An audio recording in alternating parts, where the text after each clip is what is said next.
Pagi ini sharing saya dari Lukas 15, saudara. Lukas 15 ayatnya yang ke-11 sampai 32, yaitu tentang perumpamaan anak yang hilang. Saya yakin saudara pasti pernah baca atau pernah dengar cerita ini sejak di sekolah minggu kita sudah pernah dengar cerita ini harusnya. Dan ayat ini, perikop ini kuat bicara tentang penerimaan. Penerimaan tanpa syarat bahwa kita diterima oleh Allah bukan karena apa yang kita lakukan. Amin. Kasih karunia diberikan bukan karena kita hebat, bukan karena kita melakukan sesuatu buat Tuhan, enggak. Tapi kasih karunia diberikan karena Allah mengasihi kita.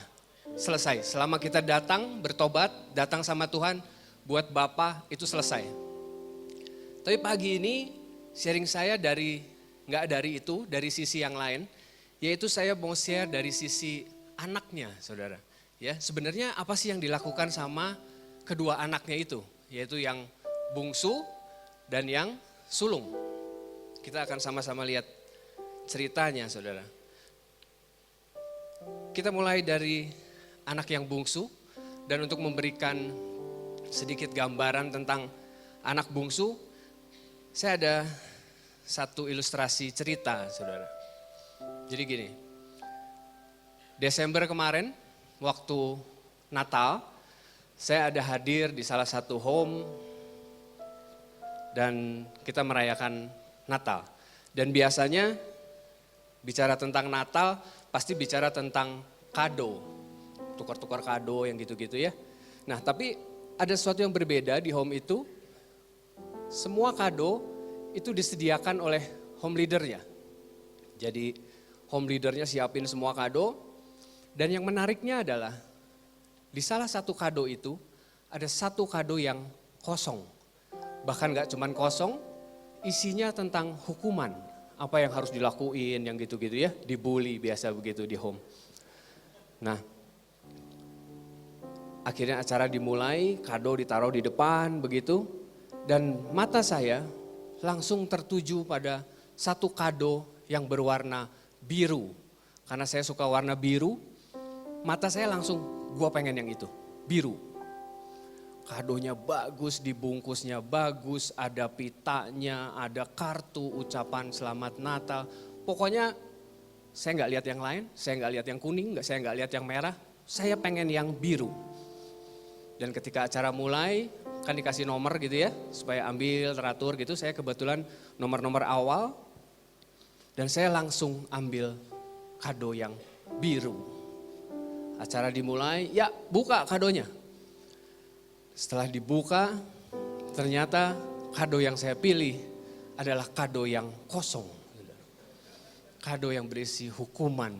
Wah, saya dibully, saya dikerjain abis-abisan. Dan selesai. Acara perayaan Natal selesai dan saya pulang. Sepintas gak ada yang luar biasa dengan cerita itu, saudara. Tapi malamnya saya mulai berpikir begini. Kalau kesalahan kita dalam memilih itu hanya terjadi cuman karena kita salah milih kado dalam sebuah acara Natal. Gak ada sesuatu yang berubah, hidup saya tetap aman, saya pulang tidak kekurangan suatu apapun, saya masih diterima sama keluarga, gak ada sesuatu yang berubah. Tapi saya mulai berpikir gini, gimana kalau kita salah memilih dalam kehidupan yang nyata? Kita menginginkan sesuatu dan setelah kita mendapat apa yang kita mau, ternyata saya salah. Ternyata apa yang saya dapat itu kosong. Bukankah itu yang terjadi sama anak bungsu? Kita baca ayatnya ya. Lukas 15 ayatnya yang ke 12 dan 13. Lukas 15 ayat 12, kata yang bungsu kepada ayahnya, "Bapa, berikanlah kepadaku bagian harta milik kita yang menjadi hakku." Lalu ayahnya membagi-bagikan harta kekayaan itu di antara mereka. Ayat yang ke-13, beberapa hari kemudian anak bungsu itu menjual seluruh bagiannya itu, lalu pergi ke negeri yang jauh. Di sana ia memboroskan harta miliknya itu dengan hidup berfoya-foya. Saya berhenti di situ. Anak bungsunya dapat apa yang dia mau? Dapat. Bapaknya kasih, saudara. Tapi seperti kita tahu juga, pada akhirnya anak bungsu itu sedang menuju mana? Kandang babi. Kandang babi bicara tempat putus asa, tempat tanpa harapan, tempat penyesalan. Di satu sisi kita mendapat apa yang kita mau. Di satu sisi kita puas, gue dapat apa yang gue mau. Tapi pada kenyataannya kita justru sedang kehilangan sesuatu yang lebih berharga. Kalau anak bungsu ini dia mendapat apa yang dia mau, tapi sekaligus dia pergi meninggalkan bapaknya. Padahal bersama dengan Bapa itu adalah lebih penting dari apa yang kita inginkan. Setuju saudara? Bukankah itu yang sering terjadi juga di antara kita mungkin? Kita kejar karir kita kejar, gue pokoknya pengen kaya, gue pengen sukses, gue pengen jadi orang hebat. Semua keinginan kita gue pengen. Gak ada yang salah dengan keinginan saudara, gak ada yang salah. Gak ada yang salah dengan meminta. Hak anak adalah meminta kepada Bapa. Setuju? Itu hak kita untuk meminta. Tapi masalahnya gini, apakah keinginan kita pada akhirnya akan membawa kita lebih dekat dengan Bapa, atau justru sebaliknya akan membuat kita semakin jauh dari Bapa? Mungkin banyak dari kita ada yang sukses secara materi, luar biasa, hebat. Oke, itu luar biasa. Tapi pertanyaannya gini, apakah sukses itu bisa dinikmati oleh istri kita? Apakah sukses itu bisa juga dinikmati oleh anak kita? Apakah sukses yang kita dapat bisa mempermuliakan nama Tuhan? Apakah pegawai kita di pabrik juga ikut sukses, ikut merasakan apa yang menjadi kebahagiaan kita? Atau sukses itu jangan-jangan cuma milik kita doang? Cuma milik kita sendiri, kita merasa kita hebat, kita sukses. Padahal setelah kita merasa kita sukses, hubungan dengan istri nggak jelas, hubungan dengan anak nggak tahu ada di mana, pegawai kita mengutuki kita misalnya ya. Si bos mah kaya sendiri, kita mah boro-boro diperhatiin. Sukses apa yang sedang kita bangun? Jangan-jangan kita sedang mengejar kado yang kosong. Seperti anak bungsu, mungkin kalau boleh saya agak berbalik sedikit.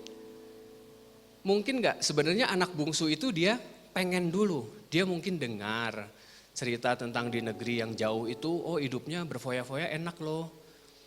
Santai-santai, berfoya-foya itu enak loh. Makanya karena dia pengen, akhirnya gimana? Udahlah, minta aja sama Bapak. Dia udah gak mikirin lagi perasaan bapaknya, dia udah gak mikirin lagi nasihat mungkin ya. Karena apa? Karena dia minta yang disebut dengan warisan. Banyak orang bilang yang dia minta itu warisan. Dan yang kita tahu bahwa warisan diberikan ketika orang tuanya sudah meninggal harusnya. Tapi enggak, ini gue minta warisannya. Dan dia minta dan bapaknya juga kasih. Dan setelah dia dapat, dia pergi. Dia udah gak pikirin bapaknya, dia udah gak pikirin perasaan orang. Di situ saya belajar gini, ternyata keinginan tanpa didasari keintiman, jangan-jangan hanya akan membuat kita jauh dari Tuhan. Dan itu adalah awal dari masalah. Saya ada satu cerita, ini beberapa waktu lalu udah agak lama. Cuman buat saya ini cerita kok agak aneh. Anehnya gini, keinginan manusia itu bisa membutakan segalanya. Teman istri saya, teman SMA-nya, dia sama-sama SMA dan kuliah dan kabarnya sudah menikah. Tapi ada satu cerita gini, awalnya dia tuh pelayanan di gereja, setelah itu ada kakak rohaninya seneng sama dia. Ceritanya singkat cerita pacaran lah mereka. Mereka pacaran, orang tua perempuannya nggak terlalu setuju. Tapi karena ngotot, ya udahlah. Dan anak cowok ini yang kakak rohani ini dia pinter banget saudara. Pinter banget, sekolahnya pinter. Akhirnya karena ya udahlah setuju. Akhirnya dinikahkan mereka, dibiayai, dikirimlah mereka kuliah di Kanada. Ngambil kedokteran di Kanada. Karena pinter, akhirnya dia ambil spesialis jantung. Dan lulus, nilainya bagus, mereka pulang. dan tinggal di Jakarta. Hari ini mereka praktek di Jakarta, di Kelapa Gading. Semuanya berjalan sesuai rencana, semuanya berjalan seperti yang dibayangkan oleh teman istri saya, oleh perempuan itu. Dia punya anak 2 hari ini. Tapi sesuatu berubah ketika perjalanan pernikahannya hadir seorang sales obat. Biasa kalau dokter kan ada sales obat yang suka datang gitu ya, nungguin gitu ya. Datanglah sales obat perempuan. Dia udah punya suami, dia juga udah punya anak. Dan terus ceritanya datang, nawarin, nggak tahu apa yang terjadi. Akhirnya klik, mereka pacaran. Mereka pacaran, ketahuan.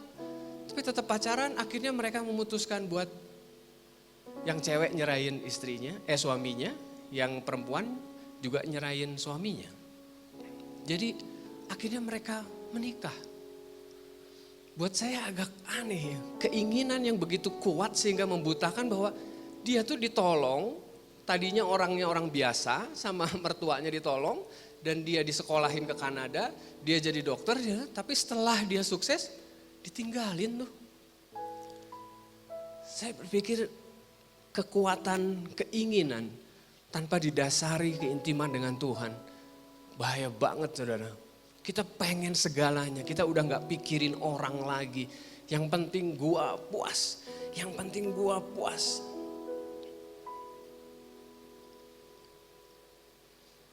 Terus gimana kalau udah terlanjur Pak? Saya udah tinggalin keluarga saya udah karir saya maju tapi orang-orang yang saya kasih udah gak ada. Jadi saya pikir gini, Tuhan kita luar biasa, amin.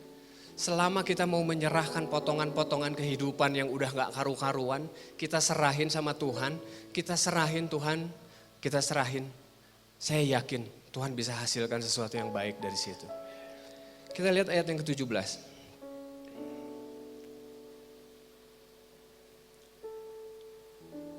Lukas 15 ayatnya yang ke-17.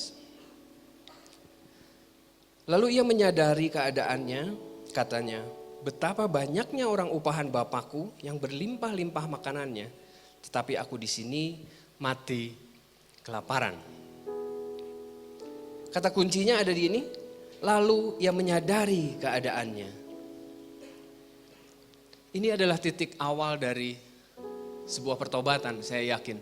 Betul saudara? Ketika kita sadar apa yang kita lakukan, ketika kita sadar, kok saya jadi gini ya? Itu adalah titik awal dari pertobatan. Dan biasanya itu terjadi ketika kita harus tanggung konsekuensi dari keputusan yang kita buat. Biasanya kesadaran itu datangnya udah di akhir cerita, udah berada di dasar kehidupan baru dia bilang, kok saya jadi gini ya? Tapi gak apa-apa, buat Tuhan itu adalah kunci dari pertobatan. Itu adalah awal dari pertobatan. Betul saudara? Dan selama kita mau putuskan buat saya sadar dan saya akan kembali sama Bapa. Itu yang dilakukan sama anak bungsu itu kan. Lalu ia menyadari keadaannya dan setelah itu dia kembali mendekat sama Bapa. Karena ternyata gini, persekutuan dengan Bapa itu adalah awal dari sebuah pemulihan. Untuk poin 1, anak bungsu tadi, perenungannya gini. Kita semua mungkin pernah bikin satu keputusan yang salah. Amin. Saya pernah lakukan itu. Saya pernah ambil keputusan yang salah dan saya sesali sampai hari ini. Tapi kabar baiknya, datang sama Tuhan, serahkan sama Tuhan, selesai. Datang sama Tuhan dengan pertobatan yang pasti, bangun persekutuan dengan Bapa, buat Tuhan kesalahan kita selesai. Seringkali kita mungkin menukar tanah perjanjian dengan padang gurun. Mungkin keluarga kita awalnya baik-baik saja, tapi karena satu keputusan yang bodoh akan membawa keluarga kita masuk dalam padang gurun. Tapi hebatnya Allah kita adalah apa? Allah ada di padang gurun bersama dengan kita. Dia bukan Tuhan yang tinggalkan kita, lu udah salah bikin keputusan, gua gak mau tahu. Dia gak begitu Tuhan ada di padang gurun bersama dengan kita. Tuhan bisa lahirkan sesuatu yang baik dari keputusan kita yang paling buruk yang pernah kita buat. Tuhan ada di sana. Makanya poinnya adalah bertobat, sadari keadaan kita, datang sama Tuhan, selesai. Kita serahkan kehidupan kita sama Tuhan. Poin yang kedua yang akan saya share tentang anak sulung, saudara. Anak sulung sepertinya kelihatannya baik-baik saja karena dia selalu ada dekat dengan Bapa, dia melakukan apa yang Bapa mau. Kalau mungkin zaman sekarang dia ada di gereja, dia pelayanan, tapi ini dosa yang lebih mengerikan daripada anak bungsu. Ini saya pernah lakukan ini, saudara. Apa sih dosanya? Kita nggak suka lihat orang lain bertobat, saudara. Anak bungsu itu, anak sulung itu kan poinnya gitu. Dia nggak suka lihat adiknya datang kembali. Dia nggak suka. Saya nggak suka lihat papa saya bertobat. Betul, saudara. Pada saat itu saya nggak suka. Bawaannya curiga aja. Ini tuh bener nggak bertobat? Jangan-jangan gitu lagi. Tuh kan, bener kan? Gitu lagi kan? Tuh kan, nggak pulang lagi. Terus gitu. Pikiran-pikiran kita selalu pikiran-pikiran yang menghakimi, pikiran yang curiga. Nggak pernah kasih kesempatan orang lain buat bertobat. Ayat yang ke-22. Kita baca ayat yang ke-22, Lukas 15 ayat yang ke-22. Tetapi ayah itu berkata kepada hamba-hambanya, lekaslah, bawa kemari jubah yang terbaik, pakaikanlah itu kepadanya dan kenakanlah cincin pada jarinya dan sepatu pada kakinya. Max Lucado di salah satu bukunya dia pernah bahas ini, saudara. Dan itu memberkati saya banget. Dia bilang begini, ini imajinasinya dia ya, jadi bukan kebenaran. Tapi dia bilang gini, keesokan harinya setelah anak bungsu itu dikasih cincin, dikasih jubah, dikasih sepatu, keesokan harinya anak sulung ini datang sama anak bungsu ini. Dia mulai intimidasi, dia mulai cek. Cincinnya dipasang di mana? Dia mulai gitu. Jari manis. Salah, cincin gak boleh dipasang di jari manis. Harus di jari telunjuk. Tapi gak masuk, Kak. Harus masuk. Harus bisa di jari telunjuk. Gak boleh di jari manis. Akhirnya dipaksa masuk ke jari telunjuk. Meskipun sakit, gak apa-apa. Yang penting kamu menyenangkan Bapak. Itu jubah udah kotor lagi. Baru sehari dikasih udah kotor. Udah sobek lagi ujungnya.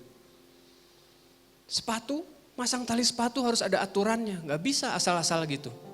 Terus diintimidasi. Hari pertama, hari kedua diintimidasi. Hari ketiga diintimidasi. Dan pada suatu hari anak bungsunya datang sama bapaknya. Dia copot cincinnya, dia buka jubahnya, dia lepas sepatunya. Dia beri, dia kembalikan sama bapaknya.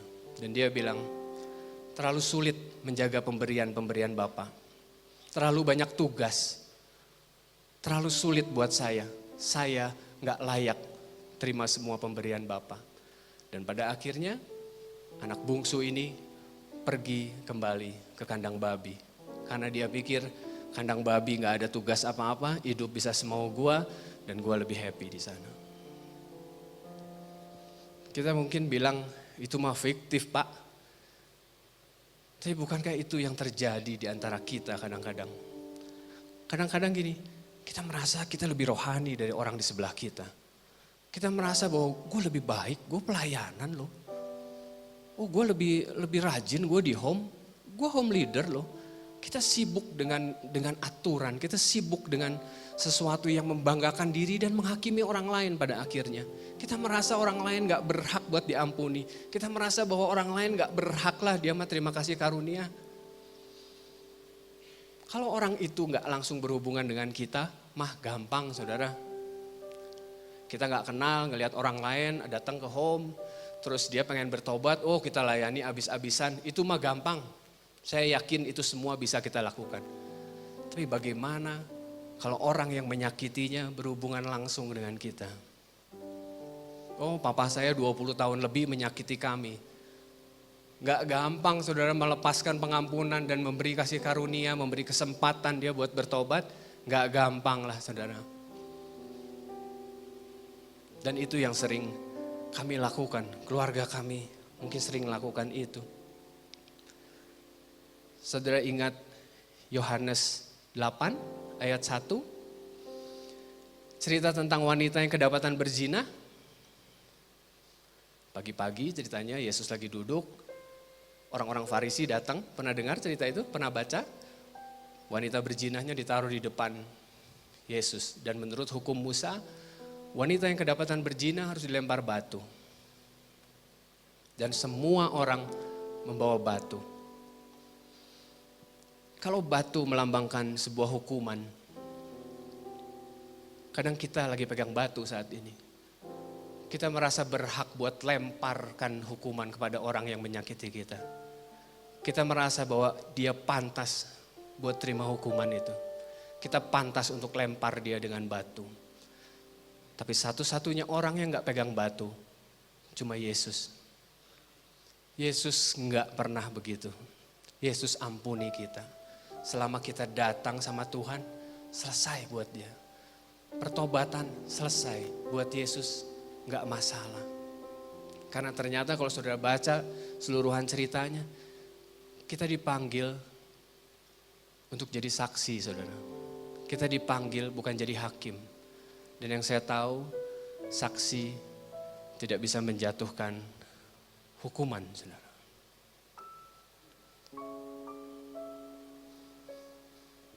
Jadi perenungannya buat anak yang sulung, kalau Tuhan ingin memulihkan kehidupan seorang, jadi dia harus melalui siapa? Kalau kita sebagai orang-orang yang dekat dengan Bapa, kita gak pernah kasih kesempatan buat orang lain bertobat. Bawaannya curiga, bawaannya menghakimi, bawaannya membandingkan. Terus Tuhan mau lewat siapa untuk menyalurkan kasih karunia? Tuhan mau lewat siapa untuk menyatakan kerajaan Allah? Pagi ini saya berharap kita diingatkan sesuatu, amin.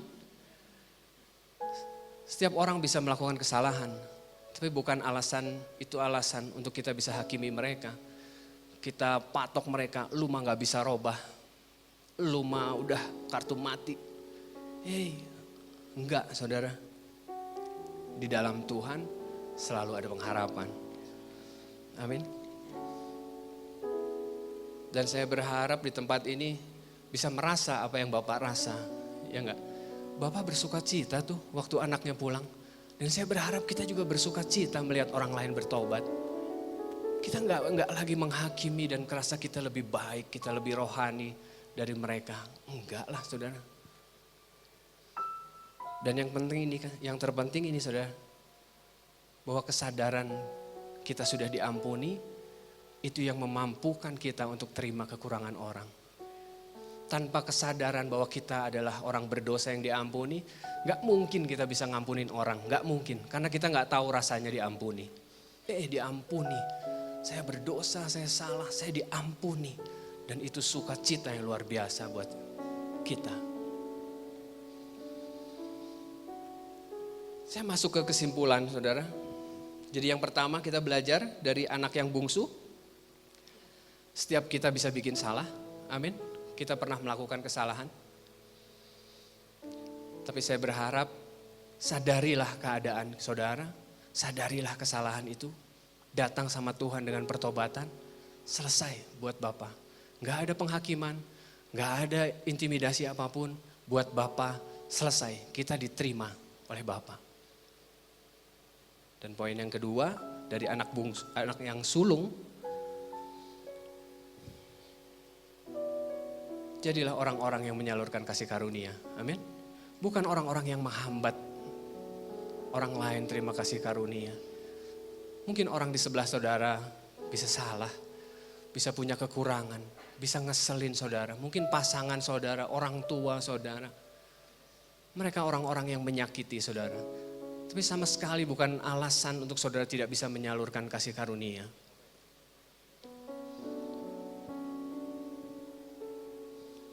Saya akan tutup dengan ayat terakhir. Saya undang pemain musik buat naik ke depan.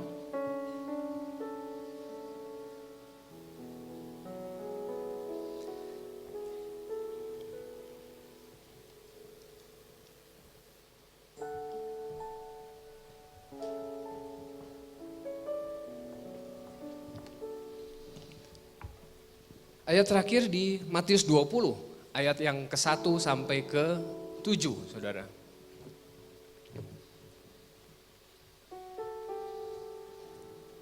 Perikopnya perumpamaan tentang orang-orang upahan di kebun anggur. Yang pertama, ayat yang pertama, adapun hal kerajaan sorga sama seperti seorang tuan rumah yang pagi-pagi benar keluar mencari pekerja-pekerja untuk kebun anggurnya. Saudara catat pagi-pagi benar ya. Ayat yang kedua, setelah ia sepakat dengan pekerja-pekerja itu mengenai upah sedinar sehari, ia menyuruh mereka ke kebun anggurnya. Kira-kira pukul 9 pagi ia keluar pula dan dilihatnya ada lagi orang-orang lain menganggur di pasar. Pukul 9 pagi, saudara. Ayat yang keempat, katanya kepada mereka, pergilah juga kamu ke kebun anggurku dan apa yang pantas akan kuberikan kepadamu. Dan mereka pun pergi. Ayat yang kelima, kira-kira pukul 12 dan pukul 3 petang ia keluar pula dan melakukan sama seperti tadi. Pukul 3 dan pukul 5, nanti 5 ya. Kira-kira pukul 5 petang ia keluar lagi dan mendapati orang-orang lain pula. Lalu katanya kepada mereka, mengapa kamu nganggur di sini saja sepanjang hari? Kata mereka kepadanya, karena tidak ada orang yang mengupah kami. Katanya kepada mereka, pergi jugalah kamu ke kebun anggurku. Sudah perhatikan waktu-waktunya, pagi-pagi benar, jam 9 pagi, jam 12 siang, jam 3 sore, dan jam 5 petang. Dan ini waktu kerjanya cuma sampai jam 6. Jadi yang jam 5 itu cuma kerja 1 jam. Sepintas saya baca ayat ini dan gak ada yang luar biasa, saudara. Ini tentang mungkin pemikirannya gini, bahwa semua orang akan mendapatkan upah yang sama di hadapan Tuhan. Setuju? Tapi ada satu yang menarik dari jam-jamnya itu, saudara. Kalau saya seorang pemilik kebun anggur, saya akan datang ke kerumunan para pekerja, misalnya ini para pekerja. Saya pemilik kebun anggur, saya datang pagi-pagi benar. Yang pertama kali saya lakukan adalah, saya akan pilih dari para pekerja orang-orang yang terkuat. Setuju? Orang-orang yang penuh keterampilannya bagus, mungkin kuat gitu ya, masih muda gitu, saya akan pilih. Lalu jam 9 saya datang, saya akan memilih kedua yang terbaik, betul? Saya akan pilih orang-orang yang terbaik. Begitu pula jam 12, begitu pula jam 3 sore. Pokoknya saya akan pilih orang-orang yang, ya oke, ini masih bisa kepake gitu ya, masih bisa dipekerjakan, masih baik, masih baik. Tapi pertanyaannya gini, saudara. Waktu tuan yang punya ladang itu datang jam 5 sore, saudara bisa bayangkan apa yang tersisa di antara para pekerja itu? Pasti orang-orang yang sudah tidak terpakai, orang-orang yang sudah tidak terpilih, betul? Karena dari pagi udah disaring tuh, dari pagi-pagi benar, jam 9, jam 12, jam 3, itu semua udah disaring. Berarti yang jam 5 itu cuman sisa. Mungkin orang-orang yang gak dilihat, mungkin orang-orang yang diremehkan, mungkin orang-orang yang udah ini mah gak kepake. Kalau dalam kehidupan kita sekarang, mungkin orang-orang yang udah gak dianggap, lu mah udah gak berguna lah, lu mah udah gak bakal robah lah, lu mah udah gak kepake lah. Sudah bisa bayangkan itu? Orang-orang jam 5 sore, orang-orang yang gak terpakai, orang-orang yang udah dibuang, yang udah gak dianggap. Dan saya mau bilang, saya adalah orang-orang jam 5 sore, saudara. Saya selalu bilang bahwa saya hanya orang beruntung yang ditemukan Tuhan. Saya mantan narkoba, saudara. 8 tahun saya habiskan hidup saya buat narkoba. Orang-orang di sekitar saya udah bilang, Surya mah kartu mati udah. Udah gak ada harapan. Masa depannya udah kacau lah. Bohong dia bisa bertobat. Gak mungkin lah. Mama saya sampai nangis lihat saya tiap hari teler gitu. Mau jadi apa? Mau jadi apa? Dia selalu nanya, lu mau jadi apa? Saya adalah orang-orang jam 5 sore. Tapi luar biasanya yang punya ladang itu datang sama saya. Saya berharap bahwa kita bukan orang-orang yang menghakimi kan. Kita bukan orang-orang yang gak pernah kasih kesempatan kan buat orang bertobat. Saya nggak luar biasa saudara, sampai hari ini saya masih salah, sampai hari ini saya mungkin masih bikin kesel keluarga saya. Tapi saya beruntung saya ketemu Yesus. Jadilah orang-orang yang kasih kesempatan buat orang lain berjumpa dengan Yesus.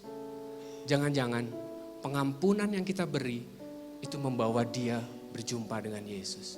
Kalau kita nggak pernah kasih kesempatan orang buat bertobat, kita nggak pernah lepaskan pengampunan buat mereka, jangan-jangan mereka nggak bisa ketemu Tuhan dan mereka nggak berubah loh hidupnya.